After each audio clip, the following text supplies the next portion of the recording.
निज भाषा उन्नत यह सब भाषा की मूल। बिन निज भाषा ज्ञान के मिटे नहीं का शूल। भारतेंदु हरिश्चंद्र ने इस पंक्ति को जो उल्लिखित किया है वह वास्तव में हर मानवीय मूल्य की दृष्टि से बेहद आवश्यक है। हम जिस देश या समाज में रहते हैं उसकी भाषा, उसकी लिपि जानना, समझना, उसका संवर्धन करना बहुत ही आवश्यक होता है। भारतीय संविधान के भाग 17 में अनुच्छेद 343 से लेकर 351 तक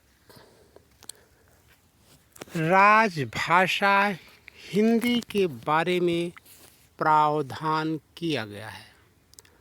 अनुच्छेद 343 में कहा गया है कि भारत की राजभाषा हिंदी, लिपि देवनागरी तथा अंकों का स्वरूप अंतर्राष्ट्रीय होगा। यह अनुच्छेद 343 का प्रावधान है, लेकिन खंड 2 में कहा गया है जब तक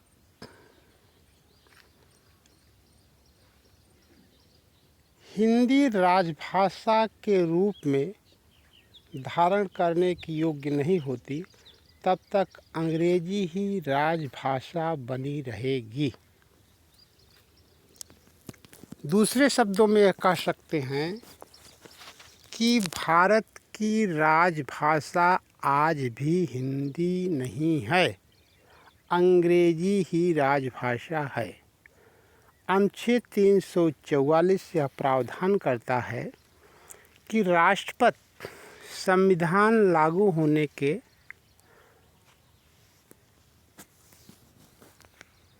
15 साल बाद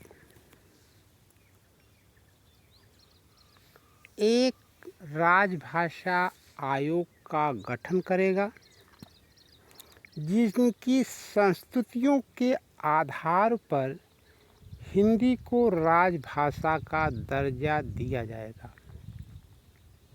2 अनुच्छेद और महत्वपूर्ण हैं। अनुच्छेद 350 क में यह प्रावधान है कि प्रत्येक राज्य अपनी मातृभाषा में प्रारंभिक शिक्षा का प्रावधान कर सकते हैं। यानी जो त्रिभाषा फार्मूला है, उदाहरण के लिए हिंदी, अंग्रेजी और उस राज्य की मातृभाषा जो बोली जाती है उसमें भी प्रारंभिक शिक्षा दी जा सकेगी। अनुच्छेद 351 में यह कहा गया है कि केंद्र सरकार हिंदी के प्रचार प्रसार का प्रयास करेगी, जिससे इसके सांस्कृतिक मूल्यों को और समृद्ध बनाया जा सके। ये तो प्रावधान है हमारे संविधान में राजभाषा को लेकर।